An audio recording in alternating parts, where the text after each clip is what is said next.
Well, again, good morning, everyone. Again, this is Dan Sullivan speaking. I happen to be the RVP for the Eastern region for Conducive Technology, and thanks for joining. We're excited to share with you today information about Conducive's patented I/O reduction software, Velocity, where folks are experiencing significant performance improvements in SQL environments. And as we'll go through the presentation, you'll see that it's not only SQL that we help improve performance and benefit, but all of Microsoft-based applications. So keep that in mind. We also have a guest speaker joining us today, and I'm proud to introduce Gary Kwan. Gary is our Senior Vice President of Technology Strategy. Conducive's been in business about 38 years, and I think GQ, so Gary's otherwise known as GQ, has been here around 34 of those 38 years. So GQ, you out there? Hey, Dan, I am. And don't let those initials fool you. I'm a techie guy. And don't let Dan fool you either. Although he's a salesperson by heart, he's very technically knowledgeable. And you'll see that in the presentation. And Dan, I just like to say, we like to make these sessions very interactive. So if you have any questions during the session, go ahead and go to the question box and type them in, and we'll get them answered either during the session or at the end of the session when we'll take all the questions. So we like to make it very interactive, so challenge us. Thanks, Dan. Thanks, GQ. And as you can see, folks, he's already started. GQ keeps me honest in any of these conversations. So thank you, GQ. Also for attending today, you'll be receiving a free NFR, not for resale, copy of a server license of Velocity for you to install and use in your environment. So we'll talk more about that at the end of the presentation, but that's a $525 license that we're going to be sending to you for joining today, and hopefully get you started on improving your SQL performance and maybe some other, as I said, Microsoft-based applications. So again, thanks for your attention today. So with that, a little bit about Conducive Technologies. I mentioned we've been in business 38 years. We're the 12th oldest privately owned software company in the world. But previously, we were known as the Diskkeeper Corporation. And you may be familiar with Diskkeeper and Diskkeeper technology. So we were the world's preeminent disk defragmentation software product, sold over 100 million copies of Diskkeeper over the years. But in 2012, when virtualization entered into the scene, GQ and his team totally respun the software. As you know, you no longer defrag a SAN or an SSD. And based on that, as you'll learn, GQ, again, and his team changed the software to now we are all about preventing fragmentation from occurring in the Windows environment. And we'll also talk about the patented caching engine that's the second part of our technology and the benefits that it provides, again, developed by GQ and his team. But in all of that, we're all about reducing I/O. As we've talked about, on average, our customers see about a 30% reduction in I/O to backend storage. And what that translates into is application performance improvement. Again, we're here talking about SQL performance improvement. But we have customers, and I'll share some examples at the end of the presentation, that have seen anywhere from 50 to 300% application performance improvement on their existing hardware, even all flash environments, just by installing our patented software. So pretty amazing. And because of that, Gartner named us a cool vendor and said we should be installed in every virtualized initiative because of what we do in improving I/O performance. I mentioned our patented caching engine. It's actually OEM'd by the folks you see here on the screen, HP, SanDisk, Western Digital, and others. Actually, 9 of the 10 top PC OEM manufacturers, have OEM'd our software and put it into their workbooks and laptops. You don't see our name because they OEM it from us. But can you believe it that our patented caching engine is better than one that HP could provide? It's very intelligent, very smart, very lightweight. And again, we'll speak more about that in the presentation. Because of our long history in working with Microsoft and Microsoft environments, we're a close partner with them. Because of what we do in virtualization, we're a close partner with VMware. And a couple of months ago, we certified also with Citrix as a Citrix Ready partner because of the improvements that we deliver in a Citrix VDI environment. And then also, very importantly for this conversation, we recently certified under the Microsoft SQL Server I/O reliability certification. And it was GQ and his team that led that. And GQ, why don't you tell the folks a little bit about that? Thanks, Dan. And Microsoft has certain certifications to make sure that third-party softwares are fully reliable and compatible with their products. And this, in this case, SQL Server. So not only did we have to go through some stringent testing, we also had to face some Microsoft SQL experts to get this certification, and kind of find this a nice accolade for us because we're the only software vendor to get this certification. But Dan, we're in good company with people like, EMC, Dell, and HP, the hardware companies that also have this certification. So this is a nice elite accolade for us, Dan. Thanks. It sure is, GQ. Thank you, and thanks for your efforts there. And again, folks, we're talking about SQL and SQL performance, how better to become more comfortable with installing this when we have a Microsoft certification around I/O reliability in SQL. So thanks for that, GQ. Folks, we've been in a lot of surveying of our customers, and we survey over 1,000 folks every year. And we asked folks here, as you can see, what happening with your SQL Server? Do you experience, sluggish performance? And we've got 28% of the respondents saying yes, they've got problems with SQL performance. Could be improved. And believe it or not, that percentage has actually been growing year over year. So that's very interesting, even as people roll out Flash and hyperconverge. So, and again, you'll see how we can help improve your SQL performance. We also did a word map of all of the respondents and what they most mentioned within that survey. And as you can see, the number one topic that came up was SQL amongst all others. And interestingly enough, 7 of our 10 new business customers, brand new logos for us, initially buy us to boost their SQL performance. They install us, see benefits in their SQL environment, and then roll us out across their other Windows applications. So did want to share that information with you.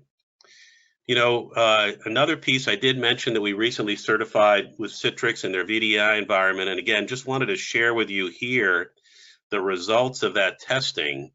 It's a very stringent test scenario that one needs to go through to become Citrix Ready certified. And as you can see here, and I'm going to say everybody's different and everybody's results will be different, but you can see here the transaction rates on the left with velocity disabled, and then after enabling velocity, what the transaction rates increase to. So pretty dramatic improvement in the environment. And again, it just demonstrates how powerful our patented I/O reduction software can be. And again, as GQ mentioned, there is a question box. No question is a bad one. We usually get a ton of questions, so please don't hesitate to fill that in as we go forward here. So folks, while virtualization has been great for server efficiency, it's been horrendous for I/O performance. And whether it's a SQL environment or other, what you'd like to see, and this is the most efficient I/O environment possible, is large contiguous writes emanating out of the Windows OS, hitting the hypervisor, moving down to storage, and back again. Most efficient I/O environment possible.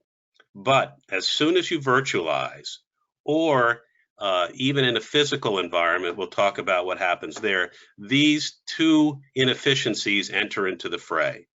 One is the Windows I/O tax, and that's true of both physical and virtualized environments, and the other is the I/O blender effect. And as you can see here, the Windows I/O tax has Windows breaking up these nice, large, contiguous writes into these small, tiny, random fragments. And NTFS, designed 30 plus years ago, does this 24/7, 365. And again, it does the same in a physical environment. In the virtualized world, when it hits the hypervisor, these small, tiny, random IOs get further randomized by what Gartner, and with our help, has helped define as the I/O blender effect. And if you go Google that, you'll find that the definition talks about degrading storage performance and increasing latency. And you can see that here as compared to what's shown here. So the tiny, small random writes get further randomized into the I/O blender effect, creating an incredible amount of noisy and unnecessary I/O. GQ, any comments here? No, Dan. And as you indicated, and we can get into this when we get down to the actual technology, but Windows will break up those nice large contiguous IOs into small ones. And the reason why is, and we'll get into it how we solve it, but let me tell you why this occurs. When a file gets created or extended, the Windows file system doesn't know how big that creation or extension is going to be. So on the Windows operating system, on the logical side, it just looks for the next allocation on that volume to place that data, that creation or extension. Well, that allocation may not be big enough for that creation or extension, so then it has to find another allocation, and so forth and so forth. And each of those IOs is another extra split IO or extra IO that has to be done. So this not only causes more work for the operating system to do, but also for your storage. And if you ever look at when you buy storage, they give you two benchmarks. They give you random IO and sequential IO. And you'll notice that the sequential IO always outperform the random IO. So if we can enforce nice sequential IO, you're not only improving the performance of the system on top, you're also getting the best optimization of your storage at the end too. Thanks, Dan. And I see some questions coming in, and there's some good questions, so we'll get to those soon. Great. Thanks, GQ. So folks, in this example, if you went to write a gigabyte of data, it might take you 100,000 IOs to do that. With our software installed and your environment looking like this, or your SQL environment or your entire environment, it may only take 50 or 60,000 IOs. So you can appreciate what that could mean to application performance, along with improved throughput. And by reducing the amount of IO going to storage, you can also add additional workloads to your existing environment without having to buy new expensive hardware. And one of our best practices, too, is to install us across all the VMs on a particular host. And this is depicting why that's so important. So as you can see here on the left, this one VM has our software installed and is having the most efficient IO possible being developed in the environment. But if you look across the other VMs we haven't been installed on, and they're still creating those small, tiny, noisy IOs that, again, hit the hypervisor and get further randomized. And so what happens, without putting us across all of the VMs on a host, is that the optimization that gets done on the single VM is degraded by this continued additional I/O, small, tiny, random I/O that's being generated by the other VMs. And we'll talk about licensing in the presentation, but we do have what's called a host license. We don't install on the host, we install on the guest OS, the VMs on that host, but the host license covers all the VMs on a particular host. So you can have your environment looking like this and running as fast as possible. So I hope that's helped. I hope those pictures have helped. So folks, where do we sit? We're the orange stripe up in the VM and guest OS, as you can see there. So if it's compatible with Windows, it's compatible with us. It doesn't matter what hypervisor you're using. It doesn't matter which HBA's servers you're using, your network, or your storage. Because again, we are in the OS and helping to present the most efficient I/O for your environment to deal with. So as you can see there, we have folks running us on Nutanix, Pure, Nimble Storage, Extreme I/O from Dell EMC, HP storage, but it doesn't matter what the back end is. It's really what we're doing up top at the front end to provide the most efficient I/O possible. So Velocity, as I mentioned, delivers large contiguous writes, so you get more payload with every I/O operation. GQ will talk about our patented caching engine that uses idle and available DRAM. We'll show you what our benefits dashboard looks like that GQ and his team developed, because folks, we are truly set it and forget it software. We actually trademarked that moniker years and years ago. We beat the Ronco chicken guy to that. And the reason is that once you install us, all of the optimization is fully automatic. There's some artificial intelligence built into our software that has the two filter drivers providing the most efficient I/O without any intervention on your part. And oh, by the way, and I shouldn't even say it that way, there is no reboot required to install us in the OS.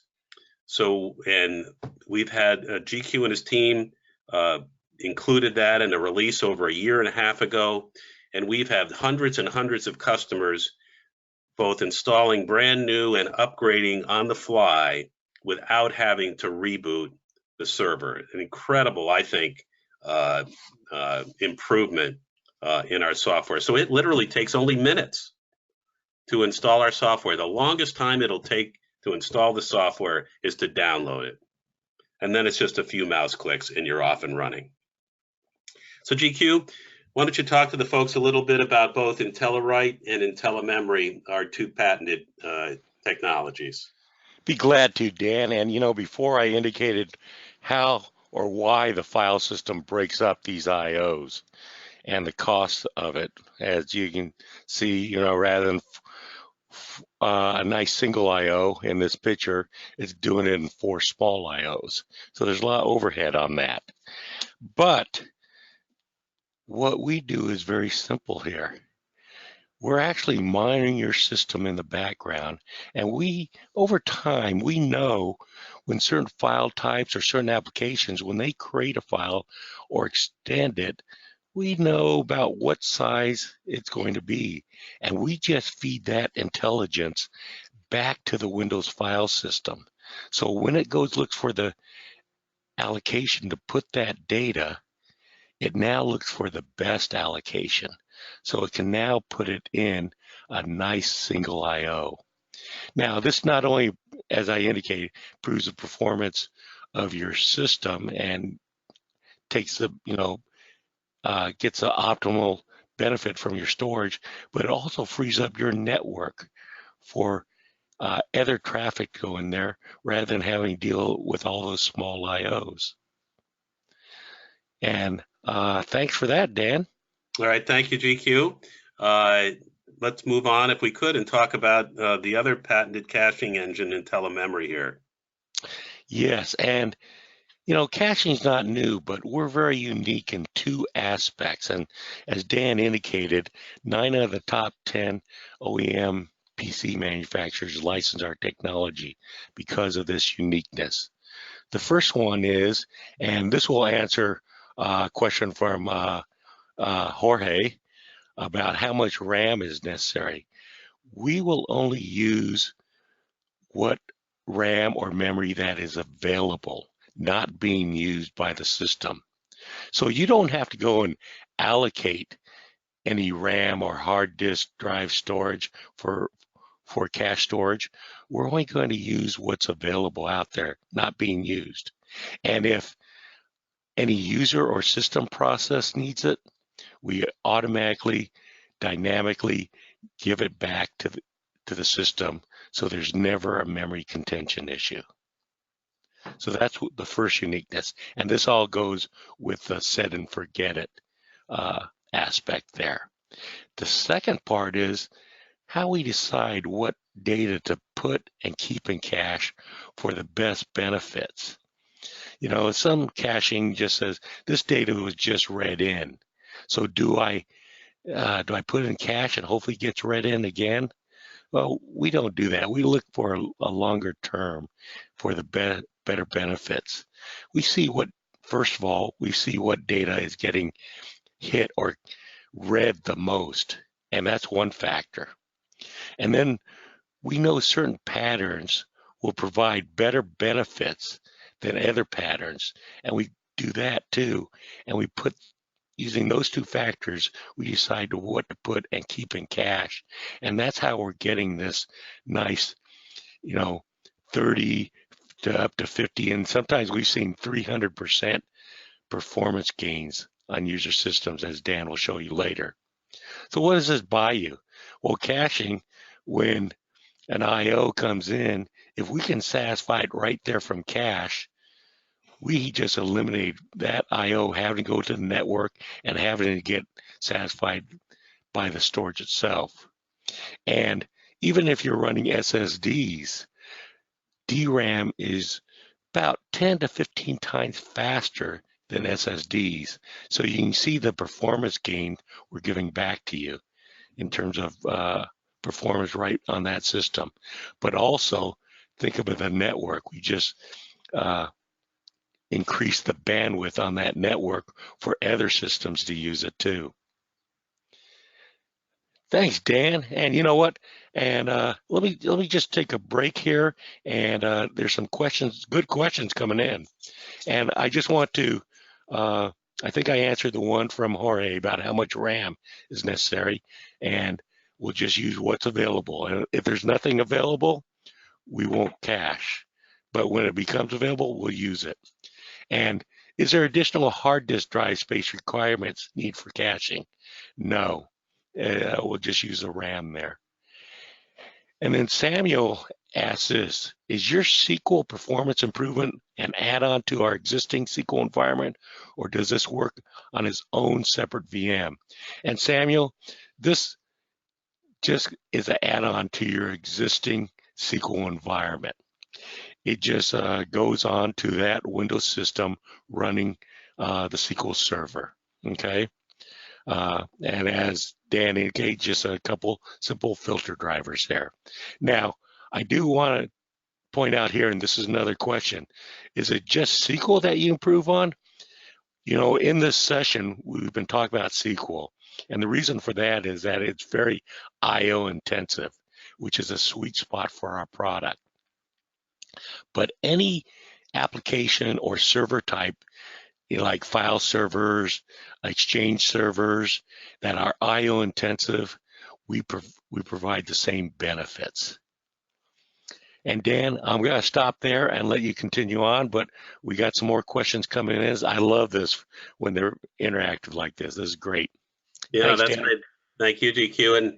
And I'll just add on to GQ, I'll add on to the list too. So again, as you saw, virtualized environments, no matter what it is, benefit from our IO reduction software, domain controllers, web servers, SharePoint, and the other apps that GQ mentioned, again, everything running a Windows application can benefit, and the more IO intensive, potentially the more greater the benefit. And we talked about the set it and forget it nature of our software. So GQ and his team built these performance benefit dashboards to kind of show you all, and you'll see this when you install the software, what actually is happening within your environment around IO elimination. So GQ, you want to talk about the dashboard here for a second? Sure, Dan. A lot of people question saying, okay, what is this doing on my system? And what we came out with is this dashboard to show you how many IOs are getting eliminated. Now, when I say eliminated, really being eliminated from having to go down to the storage to get fully satisfied. So in terms of reads, they get cached. In terms of writes, we eliminated smaller IOs in place of a nice sequential IO to get it satisfied. Now in this case, the last 3 weeks on this system, 9 million IOs were eliminated, and of those, 64% were read IOs and 32% of the write IOs. But what does this buy you in terms of performance time? Well, since we are a filter driver, we know what the latency of the IOs are at that time, what it takes to complete that IO. So we then calculate the IO time saved. Now, remember that IOs don't happen one after another. They happen in parallel. So a lot of, the system may be doing IOs while the application is doing IOs at the same time. And we'll be saving that time in parallel too. And that's why you will sometimes see this larger time greater than the actual time that it was reported on. Thanks, Dan. Anything else to add there? Sorry? Anything else to add to that? Well, I guess so. This depicts, the last 3 weeks in a kind of a quote unquote typical system. Folks, I have customers that are eliminating billions of IOs in their environment and saving tens and hundreds of days over the last year or two of storage IO time. So it just can be significant and dramatic results just from installing our software that, again, doesn't even require a reboot. So, GQ mentioned too that we have a single pane of glass to view the environment. And again, while you may be installed on just a few SQL servers initially, this is what is called the Velocity Management Console, and will give you a single pane of glass view, as I mentioned, of your entire environment, no matter how many VMs that you happen to have. So where the servers are highlighted here on the left, across the top are the different categories that we monitor through the Velocity Management Console. And then you can also drill down into each particular VM that will give you this specific view for that VM, or from the console, you can see your entire, all the VMs depicted in that way. And there's also a system status here, green, yellow, and red. And what the yellow and red really depict is not necessarily a problem in the environment, but as GQ mentioned, our caching can deliver significant performance improvements and IO reduction to your environments. And the yellow and the red really speak more about the available memory on that particular VM. And so where it's yellow, it's identified that we could do a better job for you, but there's limited memory for us to work with. And you may want to think of adding some more memory and then seeing the performance improvements you get. And red, as GQ mentioned, if there isn't enough DRAM for us to use, we won't even start caching. And that's really what the red is saying. Hey, On this particular VM, there's not even enough memory for us to build a cache. You may decide, hey, it's not necessary. It's not that performant of a VM, but it may give you a highlight and say, oh, well, I'd better add some more memory to this box to get some better performance. So it's a really great tool. And also you can use this to install across multiple VMs with just a few mouse clicks. So pretty impressive what GQ and the team developed here from a console point of view. GQ, any other comments? No, Dan, I think you covered it. Well, you've taught me well, GQ. Thanks. So GQ mentioned about all the benefits that our customers are seeing, and I just picked a few examples here, and I'm not going. You can read them faster than I can talk them. But look here, Bell Mobility, the Verizon of Canada. We reduced the I/O to their backend SAN by 61% for 3x faster SQL queries. I mean, please, that's just amazing. ASL Marketing, we dropped their SQL batch imports 15 hours. And folks, that's just by installing the software that doesn't require a reboot and just letting it run. In Creative Office, response time for SQL and other apps up to 90% faster. So again, pretty amazing results. I will say though, everybody's different. Everybody's SQL environment is different. And the great thing is we're going to give you a server license to use and install and see what happens in your environment at the end of the webinar here. So how to guarantee 2x faster SQL performance? GQ, why don't you take this one? Thanks, Dan. And, if there's not enough memory on there, we do recommend adding more memory or DRAM if it's possible. And what we've seen, and this will vary with mileage because everyone's system's a little bit different, but we do see better results when there's at least 4 to 16 gigabytes available. And that's not that can't be done with every system, but we'll take what we can get and we'll use that. Now, the step 2 there is, as many as you know, SQL will tend to use all the memory that's available on the system. And what it does is it will just try to load all its databases into memory, even though some of those databases or parts of it aren't even getting access.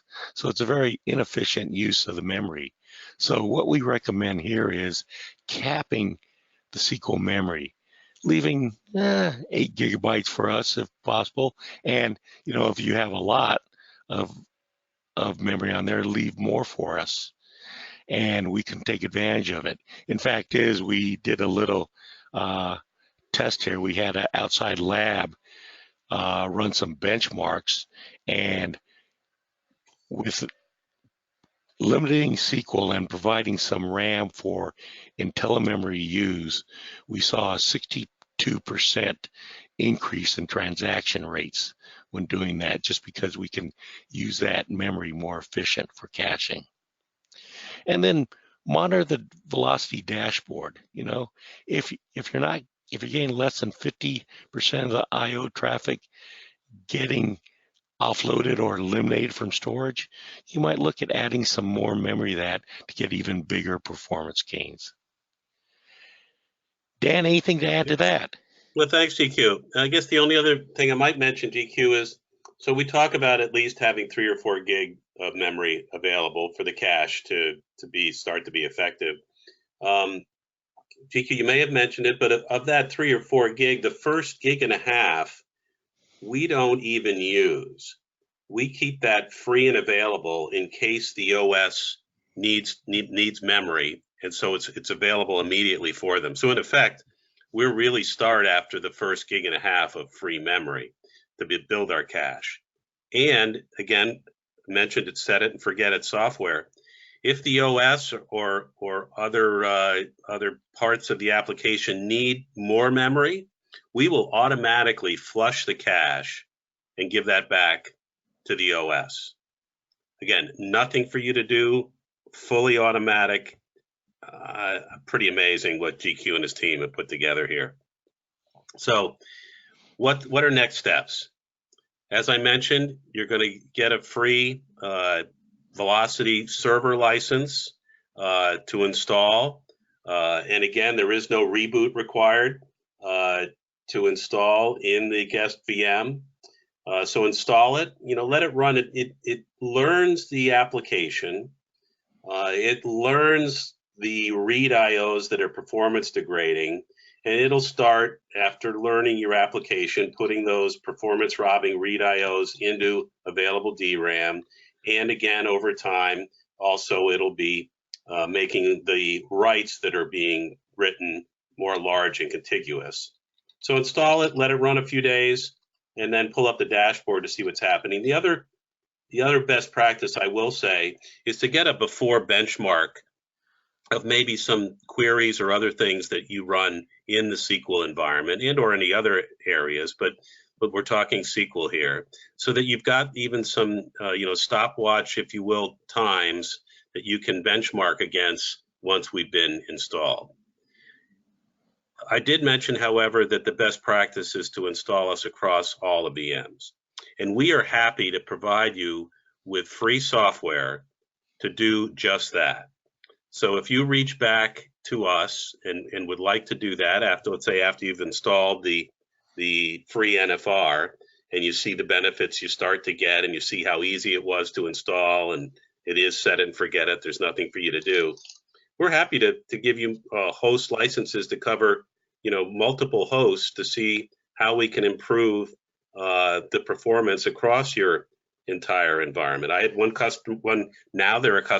prospect, construction company in Chicago, attended a webinar, put us on, a SQL box, saw benefits, came back and said, look, Dan, I'd like to put you on the 7 hosts that I've got.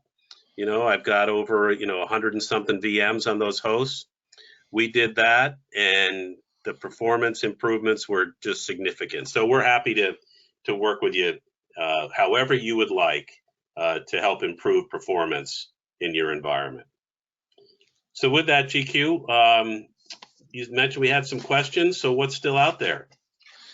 Well, let me look here. And again, folks, no questions. Sorry, GQ, no question's a bad one. So let them That's fly. right. So Deepa asks, does it sit on a storage server also? How is a file stored on this file system is determined by Windows OS. Wondering how the file is stored on one contiguous block as shown on slide 11. Actually, Deepa, we're not actually doing the actual file storage, file placement on the storage itself. We're delivering a nice sequential IO to the storage, which it can then do a better job. As you said, sequential IO can perform better than random IOs. With all the different types of RAIDs that are doing, we let the storage itself place the data efficiently at that level now. We're just delivering a nice sequential IO and preventing all those extra IOs from occurring from reading and writing from the Windows OS down the network there.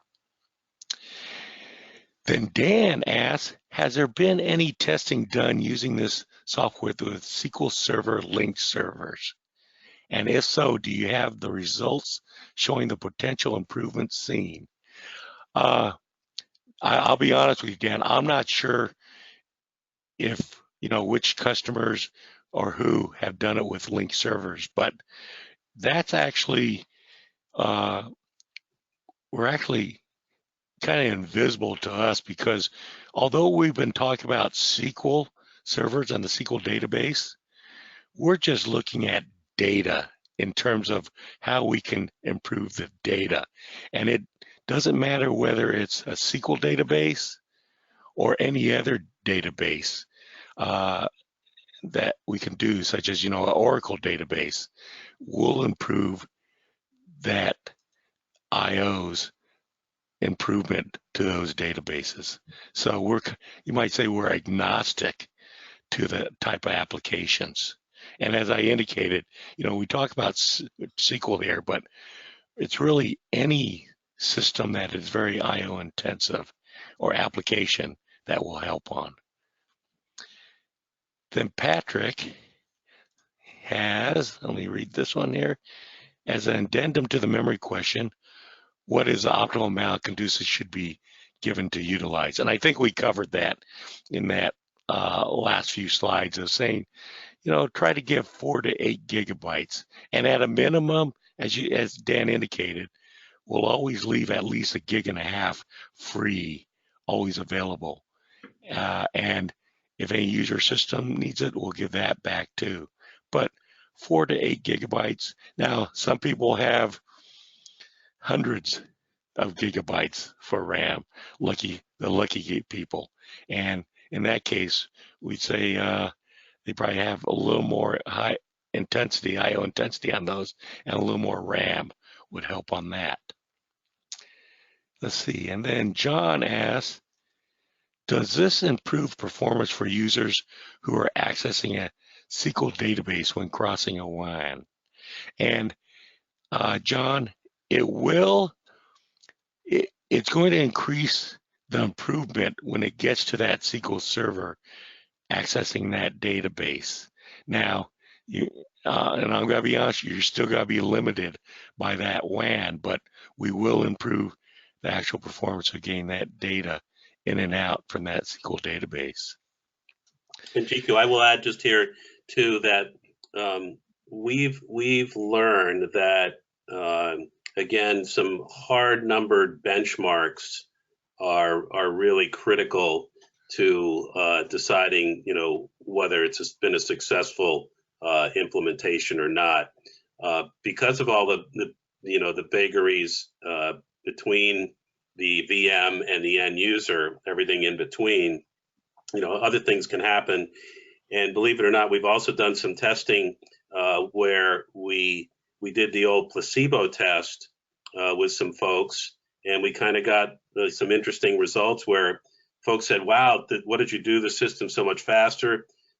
The same folks said, gee, it's actually slower than it was, and others said it really didn't change, and quite frankly, we didn't do anything. So hard benchmarks are really important to have versus just, does the end user feel or see potentially a benefit? They can, but again, a lot of times you just want to be careful there. Okay, thanks, Dan. And let's see here. And this from Kevin. He had some questions on SQL Server using memory or cache. How much should I reserve to make available for IntelliMemory? And we discussed that already. And then he's also asked, any issues with Hyper-V dynamic memory and IntelliMemory? Any best practices for dynamic memory? Good question, Kevin, because as I indicated, we'll see what memory is available. If we keep seeing available memory, we'll use it. So in those cases with dynamic memory, we do have a best practice of setting a max amount of memory we can use for cache when using Hyper-V dynamic memory. So we don't keep on saying, oh, there's more memory available, let me use it. So we limit that. So good question. And then Casey says, can you view the dashboard from any PC on the same network? Or do you have to view it from a server with the Velocity software installed on? Can you view the dashboard from any PC on the same network? Or do you have to view it from a server with the Velocity software installed on? Well, actually what's nice is the dashboard is browser-based, so if you have the privileges, you should be able to look on that other system, from another system, to see that, the Velocity dashboard. Now, with VMC, the Velocity Management Console, as indicated, you can look at any dashboard from that one single pane. So from there, you can go to any of them and look at it, or you can select, multiple systems, and they'll give you a dashboard with a summary of those selected systems, and that's nice. And then Dan, I got one for you, and this is a couple people asked this. What is a pricing model by server, by size of VM? This is Keith asked this. What is the pricing for software for a VM environment with multiple hosts and VMs? So I'll let you handle that one. Hey, thanks, GQ, and thanks for the questions on the licensing. So, folks, there are two licensing models. One is a per host license model, and the other is per VM. And the host license, we don't install on the host. We install on all the guest OSs, the VMs, on that host. But the host license covers all the VMs on a host. The per server license covers a VM or physical server. And the break-even point is 7. So if you have 7 VMs or more, the host license is more financially beneficial to you. And if you have, 7 or less, the per VM model is more financially attractive to you. So that's really the 7 VMs is really the break point. And, we have folks that, again, we talk about because of the IO reduction, we can even add more VMs to a particular host, increase the VM density. We have folks, 20, 30 VMs on a host, and that one host license covers them all. And I will say, folks, that for what you get compared to what you may have to buy from a hardware perspective to even try to get the performance improvements you'll see, it is truly an inexpensive option here. Really is pretty significant. So I hope that answered that, GQ. Thanks, Dan. Appreciate that. And if there's any, other first questions on pricing, please type it in there, and we'll get Dan to answer that. And just Dan, the other Dan, asked the link server question. Dwight says thank you. He had the same question.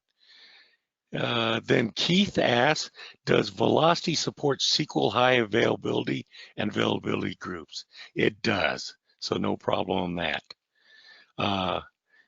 Will this, Kevin, I can see he's played around with this. Will this config still save 1.5 gigabytes on a 16 gigabyte system? And then he notes a command line that we can use to change that. Kevin, by default, it will always leave a minimum 1.5 gigabytes or 10% of the total RAM. So basically, it will, by default, it will leave 1.6 gigabytes always available on your system. But there is a command line to change that if you need to or want to. So those are the defaults, but it can be changed, Kevin. And then Lewis asked, if a server is running multiple SQL jobs for different applications, server is basically dedicated to running SQL. Would you recommend installing? Definitely.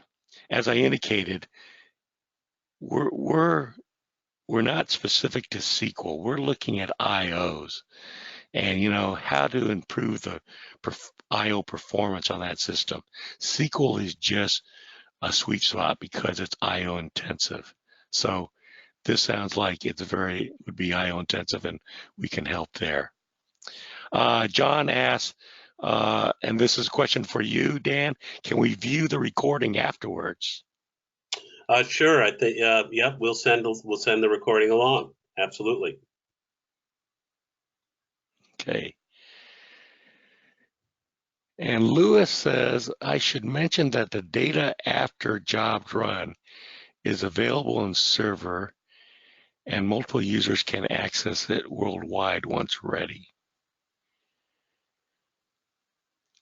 I'm not Lewis, I apologize. I'm not exactly sure what the question is, or maybe you were just mentioning that for other people. Okay.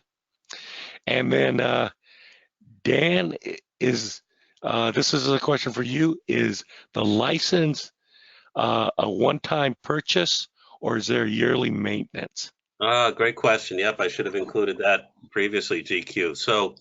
So both. So the license is a perpetual license, so one-time purchase.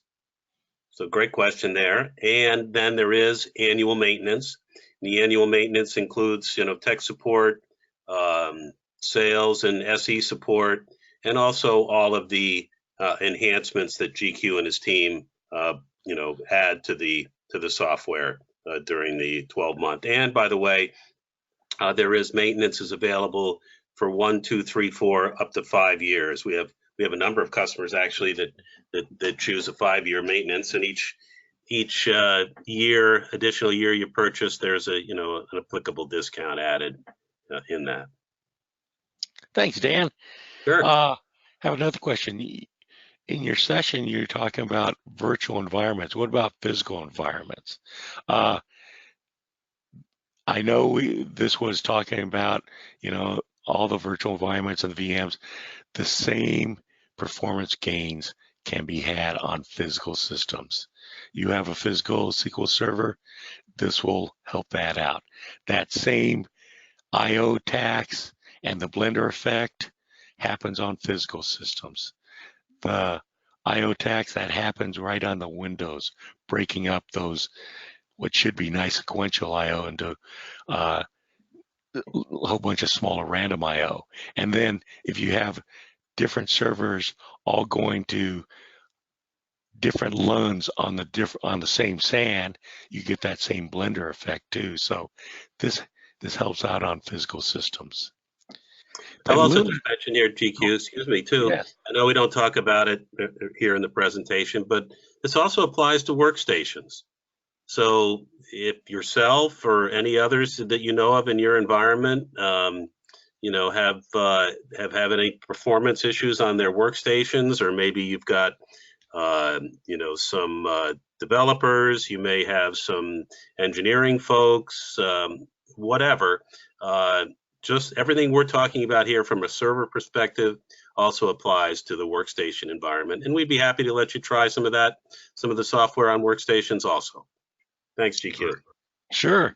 And then Lewis says, my follow-up might be, if I only have one server, what kind of license should I get?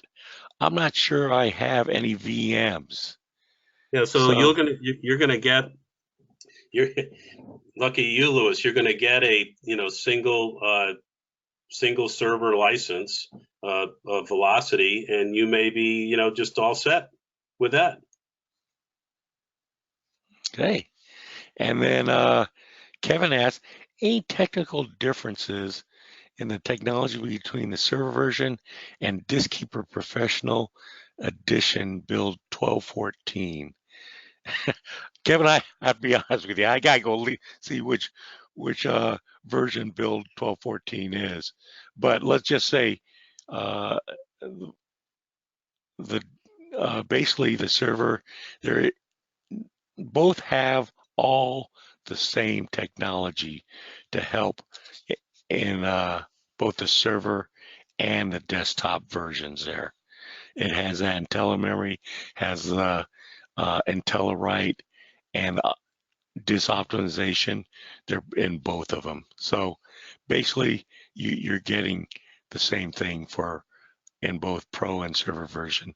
They're just set up for those specific environments. And it just depends the release level, GQ, as you mentioned, so that what he mentioned may be a previous release that may not include everything that we're talking about today. Yes. And Dan, I got another question for you. You're getting a lot of questions here. And this is, since it works on workstations, is there a different pricing models for those? Is there a network licensing model to cover both the servers and workstations? So great question. So the workstation, because the numbers usually are greater, So there is again, same perpetual license for the workstation, but it is just a different, not a different model, but just a different pricing scheme. Again, because the numbers are greater, so it's a lower price point to start, and continues that way on the workstation environment. Okay, thanks, Dan.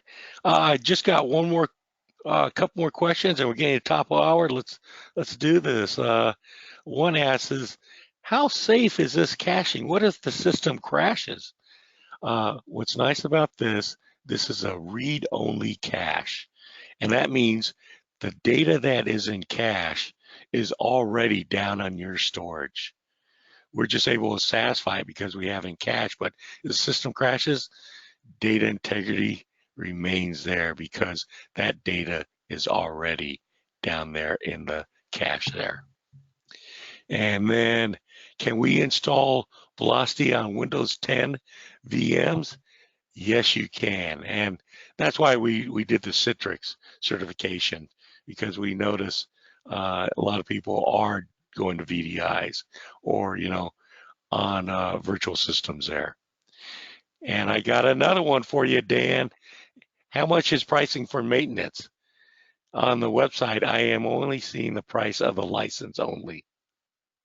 Oh, interesting. So the pricing does vary depending on the maintenance, depending on the time frame, and the pricing model, whether it's host or per server.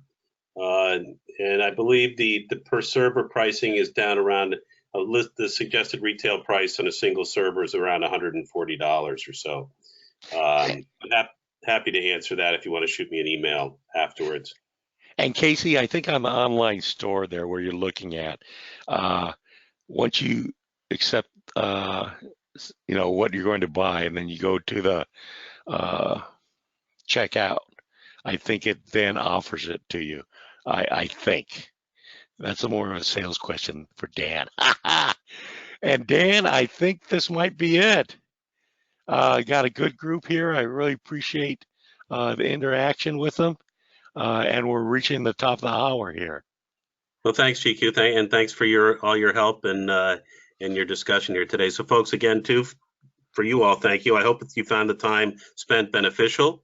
Again, look for the email that will have your not for resale Velocity server license, but also remember that we're here to work with you to see about what you need to really help improve performance in both your SQL and across your Windows environments. And we'll work with you any way we can to help you improve performance there, reduce I/O in your environment, and improve throughput. So again, thanks for your time.